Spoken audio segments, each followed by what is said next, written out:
नमस्कार दोस्तों, स्वागत है आप सभी का यूपी पुलिस कांस्टेबल एग्जाम के लिए हिंदी की एक और महत्वपूर्ण प्रैक्टिस सेट में।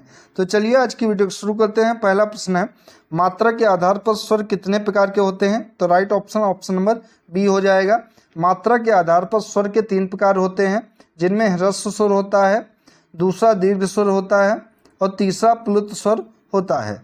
वहीं अगर यहाँ पर हिंदी वर्णमाला में पूछता कि हिंदी वर्णमाला में मात्रा के आधार पर स्वर कितने प्रकार के होते हैं, तो आपका आंसर 2 होगा।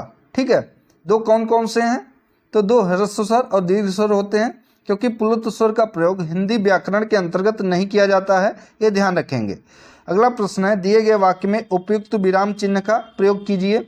सवेरा हुआ, चिड़िया चहचहाने लगी। तो इसमें कौन सा विराम चिन्ह का प्रयोग किया जाएगा? तो राइट ऑप्शन नंबर डी होगा। यहाँ पर अल्प विराम का चिन्ह प्रयोग किया जाएगा, अल्प विराम।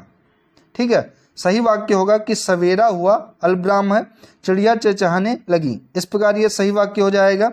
ये यहाँ पर विवरण चिन्ह दिया गया है और ये ऑप्शन नंबर सी में यहाँ पर अर्ध विराम चिन्ह दिया गया है। ऑप्शन नंबर डी में यहाँ पर अल्प विराम दिया गया है। तो ये सभी चिन्ह आप लोग ध्यान से देख लीजिए। अगला है, हवा कैसा शब्द है? क्रिया है, विशेषण है, सर्वनाम है या फिर संज्ञा है? तो हवा शब्द जो कि संज्ञा है, राइट ऑप्शन नंबर डी इसका हो जाएगा। निम्नलिखित में से किस वाक्य में सर्वनाम का प्रयोग हुआ है? आज बरसात होगी, मैं कल दिल्ली जा रहा हूँ, घर का काम कर लो, सीमा और रीमा बहनें हैं। तो इनमें से सर्वनाम का प्रयोग जो कि मैं किया गया है कि मैं कल दिल्ली जा रहा हूँ, राइट ऑप्शन नंबर बी यहाँ पर हो जाएगा।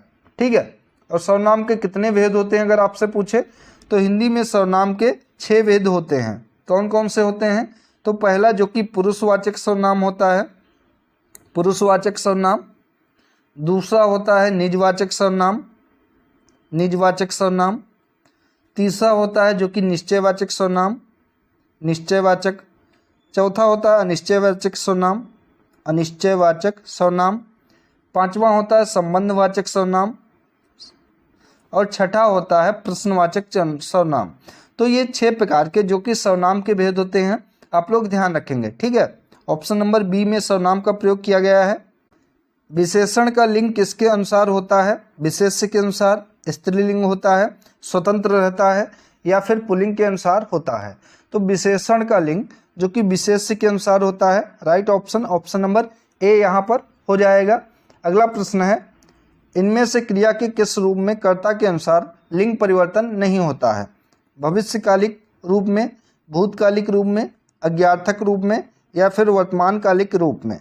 तो इनमें से क्रिया के भूतकालिक रूप में लिंग का परिवर्तन कर्ता के अनुसार नहीं बल्कि कर्म के अनुसार होता है। तो राइट ऑप्शन नंबर 20 का हो जाएगा। ठीक है, अगला प्रश्न है, हमें प्रतिदिन सूर्य नमस्कार करना चाहिए, रेखांकित शब्द को पहचानिए। तो प्रतिदिन कौन सा है शब्द? उपसर्ग है, अव्यय है, सर्वनाम है या फिर कारक है? तो हमें प्रतिदिन सूर्य नमस्कार करना चाहिए। वाक्य में प्रतिदिन जो कि अव्यय शब्द है, राइट ऑप्शन नंबर बी हो जाएगा। अव्यय वे शब्द होते हैं जिनका रूप किसी भी कारक, पुरुष, लिंग, वचन के अनुसार नहीं बदलता है। तो प्रतिदिन का प्रतिदिन ही रहेगा, ये किसी भी लिंग, कारक, वचन में नहीं बदलेगा, इसलिए ये अव्यय है। अगला प्रश्न है, लिंग के आधार पर असंगत शब्द युग्म कौन सा है? कुमार, कुमारी, दास, दासिन, तरुण, तरुणी, सुंदर, सुंदरी। तो इनमें से दास, दासिन जो कि लिंग के आधार पर असंगत शब्द युग्म है, राइट ऑप्शन नंबर बी यहाँ पर हो जाएगा। ठीक है, इसका अगर सही असंगत युग्म देखेंगे स्त्रीलिंग, तो दास का हो जाएगा, दासिन नहीं दासी होगा। ठीक है, दास और दासी ये सही होता। हिंदी में कितने वचन होते हैं? 2, 3, 4 या फिर 5? तो संज्ञा के जिस रूप से संख्या का बोध हो वहाँ पर वचन होता है। ठीक है, और हिंदी भाषा में वचन जो कि मुख्यतः 2 प्रकार के होते हैं, एक वचन और बहुवचन। ये हिंदी में 2 प्रकार के वचन होते हैं। दिए गए वाक्य का काल ज्ञात कीजिए। नेताजी ने भाषण दिया। तो आसन्न भूतकाल है, अपूर्ण भूतकाल है, पूर्ण भूतकाल है या सामान्य भूतकाल में? तो दिए गए वाक्य में नेताजी ने भाषण दिया, इसमें सामान्य भूतकाल हो जाएगा। ठीक है, राइट ऑप्शन नंबर डी होगा। अगला प्रश्न, उसके द्वारा लिखा नहीं जा सकेगा, इस वाक्य में वाच्य का कौन सा प्रकार होगा? तो वाच्य 3 प्रकार के होते हैं, कर्तवाच्य, कर्मवाच्य और भाववाच्य। तो उसके द्वारा लिखा नहीं जा सकेगा, जिसमें भाववाच्य हो जाएगा, ये भाववाच्य का उदाहरण है, राइट ऑप्शन सी होगा। क्रियापरक व्याकरणिक कोटि चिन्हित कीजिए, कारक, लिंग, वचन या फिर पक्ष। तो कारक क्रियापरक व्याकरणिक कोटि का है, ठीक है, तो right option option number A यहाँ पर हो जाएगा। हिंदी में इसकी संख्या 8 होती है, जबकि लिंग से स्त्री या पुरुष जात तथा वचन से एक या अनेक होने का पता चलता है। निम्न में से कौन सा शब्द तद्भव नहीं है? 8, आम, आधा या फिर अग्नि। तो यहाँ पर अग्नि शब्द जो कि तत्सम शब्द है, ये तद्भव नहीं है। अगर इसका तद्भव देखेंगे तो अग्नि का तद्भव होगा आग, ठीक है। आगे बात करें वहीं पर 8 का तत्सम क्या होगा? तो 8 का तत्सम जो कि हो जाएगा अष्ट, और आधा का तत्सम होगा अर्ध, आम का तत्सम होगा आम्र, और अग्नि का तद्भव होगा आग, ये ध्यान रखेंगे। अगला प्रश्न है, निम्नलिखित में न्यू उपसर्ग का प्रयोग किस शब्द में किया गया है? निराशा, निष्कासन, निष्फल या फिर निगम। तो इनमें से निगम में न्यू उपसर्ग का प्रयोग किया गया है, right option option number D इसका हो जाएगा, ठीक है। प्रत्यय शब्द कितने शब्दों से बना है? 2, 3, 4 या फिर 6।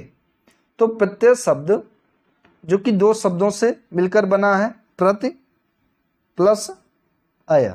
अगर इसका संधि विच्छेद करेंगे तो प्रति एक शब्द और अय दूसरा शब्द, तो ये 2 शब्दों से मिलकर बना है, राइट ऑप्शन ए है इसका। अपना गुस्सा काबू में करो, शांत रहो। निम्न में से किस विकल्प में उपरोक्त वाक्य में प्रयुक्त शांत शब्द का विलोम नहीं दिया गया है? तो शांत शब्द का विलोम शब्द इनमें से किसमें नहीं है? तो उद्विग्न, उत्तेजित और अशांत, ये तीनों जो कि शांत के विलोम शब्द हैं, लेकिन स्थिर शांत का विलोम शब्द नहीं है, ठीक है। तो right option option number B यहाँ पर हो जाएगा। स्थिर का विलोम शब्द होगा अस्थिर। अगला प्रश्न है, विलोम शब्दों का निम्न में से कौन सा युग्म सुमेलित नहीं है? तो इनमें से सुमेलित अपना पराया, आस्था अनास्था, आकाश का पाताल हो जाएगा, अग्नि का आग नहीं होगा। यहाँ पर तत्सम तद्भव दिया गया है, ठीक है। अग्नि का विलोम शब्द होता है जल, ना कि आग होगा, तो right option option number D होगा। अंक शब्द का अर्थ इनमें से कौन सा नहीं होता है? तो गोद, चिन्ह और संख्या, ये तीनों जो कि अंक शब्द के अर्थ हैं, लेकिन अंग इसका अर्थ नहीं है, ठीक है। अंग का अर्थ होता है शरीर या शरीर का कोई हिस्सा, ठीक है, राइट ऑप्शन डी है। इनमें से आगार शब्द का पर्यायवाची शब्द कौन सा नहीं है? घर, घाम, भवन या फिर आवास। तो घाम शब्द जो कि आगार का पर्यायवाची शब्द नहीं है, शेष सभी आगार के पर्यायवाची शब्द हैं, जिनमें घर, भवन और आवास हैं। घाम इसका नहीं है, तो right option option number B यहाँ पर हो जाएगा। अनंत विश्व में अनेक देवताओं की कहानियां प्रचलित हैं, इस वाक्य में प्रयुक्त अनंत शब्द निम्न में से किस अर्थ को व्यक्त करता है? अंतहीन, ईश्वर, शेष या फिर आकाश। तो इसमें अनंत जो कि अंतहीन को व्यक्त करता है, right option option number A हो जाएगा। श्रुति सम भिन्नार्थक शब्द युग्म चरम, चरम का उचित अर्थ क्या हो जाएगा? इंपॉर्टेंट क्वेश्चन है ये। तो इसका उचित शब्द हो जाएगा, चरम का अर्थ होता है अंतिम सीमा और चर्म का अर्थ होगा चमड़ा, राइट ऑप्शन सी यहाँ पर हो जाएगा, ठीक है। अगला प्रश्न है, 100 वर्ष का समय वाक्यांश के लिए एक शब्द क्या हो जाएगा? शताब्दी, सहस्राब्दी, युग या फिर वार्षिक। तो 1 वर्षों का समय जो कि वार्षिक कहलाता है, लेकिन 100 वर्ष का समय ये शताब्दी कहलाएगा, right option option number A यहाँ पर हो जाएगा, ठीक है। और 1000 वर्ष का समय क्या कहलाएगा? तो 1000 वर्ष का समय जो कि कहलाएगा सहस्राब्दी, ठीक है। और 1 वर्ष का समय ये वार्षिक कहलाएगा, ये ध्यान रखेंगे। अकेंचक शब्द के लिए सही वाक्यांश क्या हो जाएगा? तो अकेंचक का सही वाक्यांश हो जाएगा आय व्यय के आंकड़ों की जांच करने वाला अकेंचक कहलाता है, right option option number D यहाँ पर हो जाएगा। अगला प्रश्न है, 2 निकटवर्ती वर्णों के परस्पर मेल से जो परिवर्तन होता है उसे क्या कहा जाता है? समास, संधि, कारक या फिर उपसर्ग। तो दो निकटवर्ती वर्णों के परस्पर मेल से जो परिवर्तन होता है उसे संधि कहा जाता है। राइट ऑप्शन, ऑप्शन नंबर 20 का हो जाएगा। और संधियां कितने प्रकार की होती हैं? तो संधियां 3 प्रकार की होती हैं, जिनमें पहली स्वर संधि होती है, ठीक है, इसके भी 5 भेद होते हैं। दूसरी जो कि व्यंजन संधि होती है, और तीसरी होती है विसर्ग संधि। विसर्ग संधि, तो ये 3 संधि के भेद होते हैं। और शब्दों के परस्पर मेल को समास कहते हैं। अगर समास पूछे क्या कहते हैं, तो शब्दों के परस्पर मेल को समास कहते हैं, ठीक है। और क्रिया के साथ संबंध बताने वाले को कारक कहा जाता है, ये ध्यान रखेंगे। प्रतिदिनम शब्द का समास विग्रह कीजिए। दिन दिन व दिनम दिनम प्रति, दिनम दिनम या दिनम व दिनम। तो प्रतिदिनम शब्द का समास विग्रह जो कि हो जाएगा दिनम दिनम प्रति। Right option, option number B हो जाएगा, ठीक है। निम्नलिखित वाक्य में कौन से भाग में त्रुटि है? विद्वानों का दल आ रहा है, दल आ रहा है का विद्वानों। तो इनमें से त्रुटि जो कि विद्वानों गलत लिखा है। विद्वानों इस प्रकार से लिखा जाएगा, विद्वानों, ठीक है। यहाँ पर बा बना है लेकिन यहाँ पर वा आएगा, तो ये इसका शुद्ध रूप हो जाएगा, विद्वानों का दल आ रहा है, ठीक है। राइट ऑप्शन डी है। स्थायी भावों की अनुभूति के योगी कौन बनाता है? अनुभाव, आश्रय, संचारी भाव या फिर विभाव। तो स्थायी भावों की अनुभूति के योगी जो कि विभाव बनाता है। Right option, option number D इसका हो जाएगा। वे सभी साधन जिनके कारण हमारे मन में भाव उत्पन्न होते हैं उन्हें भी विभाव कहा जाता है। इनमें से 16 मात्राओं वाला छंद कौन सा है? चौपाई, घनाक्षरी, दोहा या रोला। तो चौपाई इनमें से जो कि 16 मात्राओं वाला छंद है, इसके प्रत्येक 4 चरण में 16-16 मात्राएं होती हैं। और ये कैसा छंद है? तो ये एक सममात्रिक छंद है, ठीक है, सममात्रिक छंद है, ये ध्यान रखेंगे। तो right option, option number A यहाँ पर हो जाएगा। एक या अनेक वर्णों की पास पास तथा क्रमानुसार आवृत्ति को कौन सा अलंकार माना जाता है? अनुप्रास अलंकार, मानवीकरण अलंकार, वक्रोक्ति अलंकार या श्लेष अलंकार। तो एक या अनेक वर्णों के पास पास तथा क्रमानुसार आवृत्ति को अनुप्रास अलंकार माना जाता है। Right option, option number A इसका हो जाएगा, ठीक है। किस समूह में शब्द ठीक प्रकार से रखे गए हैं? तो भाववाचक संज्ञाएं जो कि निराशा, हताशा, भलाई, विजय, भाग्य। विशेषण शक्तिशाली, पराधीन, सभ्य, स्वेच्छाचारी या पुराना। सर्वनाम मैं, तुम, हम, क्या, क्यों। अकर्मक क्रियाएं लजाना, मरना, सोना या फिर पढ़ना। तो इनमें से सही किस प्रकार कहाँ रखे गए हैं? तो राइट ऑप्शन हो जाएगा। अकर्मक क्रिया यहाँ पर 4 में नहीं है कि लजाना, मरना, सोना, पढ़ना, ठीक है, ये सकर्मक क्रियाएं हैं। तो पहला भी सही है। भाववाचक संज्ञाएं जो कि हैं निराशा, हताशा, भलाई, विजय, भाग्य। और विशेषण शक्तिशाली, पराधीन, सभ्य, स्वेच्छाचारी, पुराना। और सर्वनाम मैं, तुम, हम, तुम्हारा, ज्यों। तो पहला, दूसरा और तीसरा यानी कि 1, 2, 3 सही हैं, जो कि ऑप्शन नंबर ए में है। तो ए इसका राइट ऑप्शन हो जाएगा। प्रस्तुत विकल्पों में से लोकोक्ति को पहचानिए। तो आ बैल मुझे मार, टेढ़ी उंगली से अचार निकालना, घाट घाट का जूस पीना या तिल का लड्डू बनाना।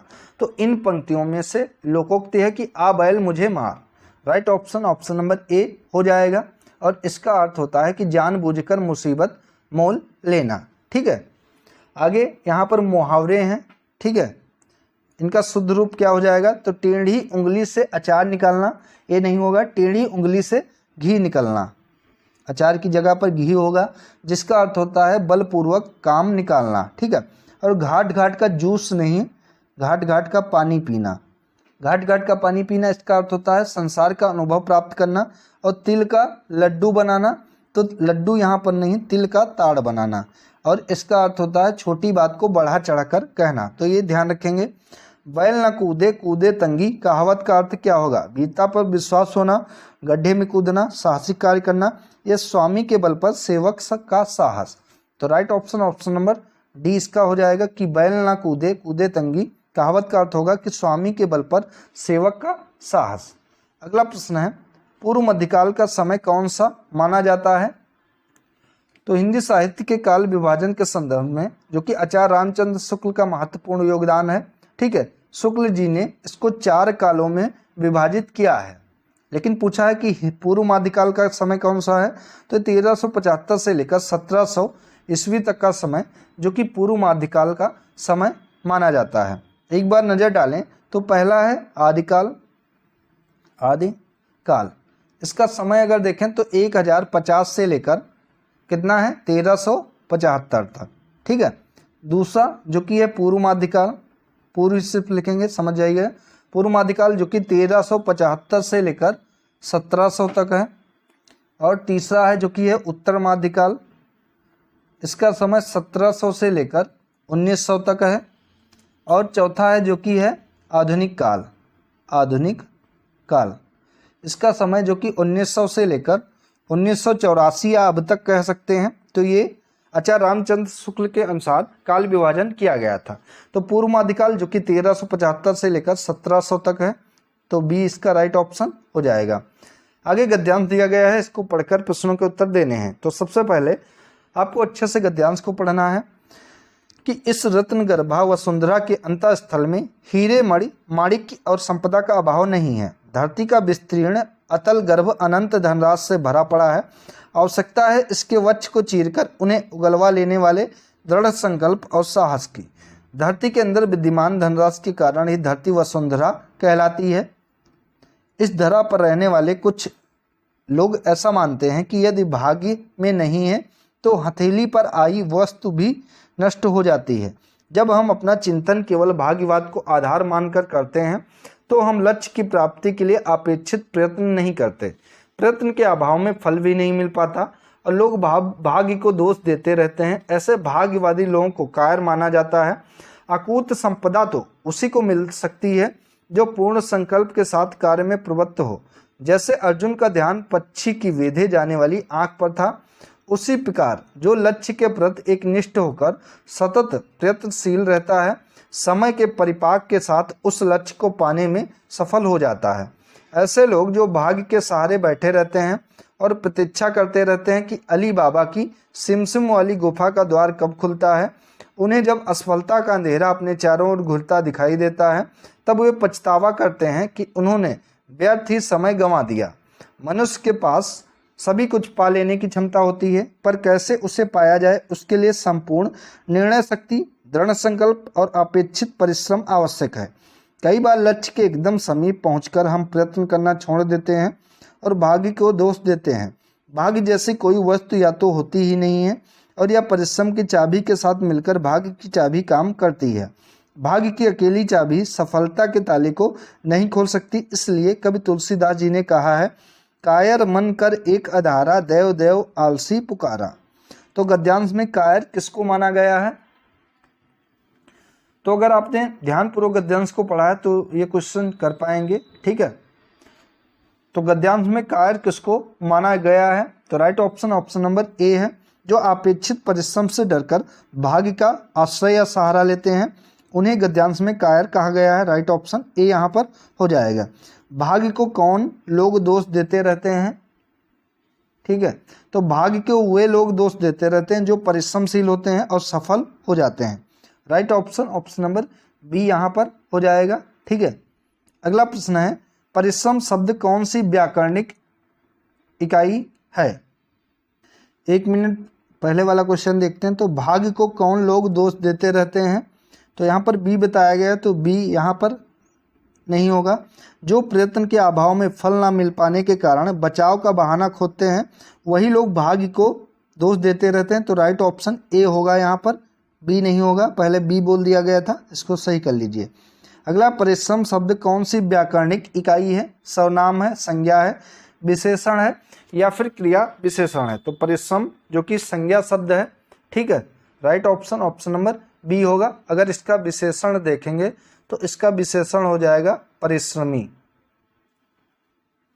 अगला है, जब हम अपना चिंतन केवल भाग्यवाद को आधार मानकर करते हैं तब क्या होता है?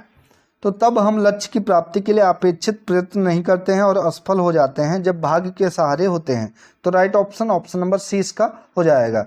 तो साथियों, ये थी आज की महत्वपूर्ण हिंदी की प्रैक्टिस सेट। वीडियो अगर आप सभी को अच्छी लगी है तो वीडियो को लाइक करें, शेयर करें और चैनल को सब्सक्राइब करें। धन्यवाद दोस्तों।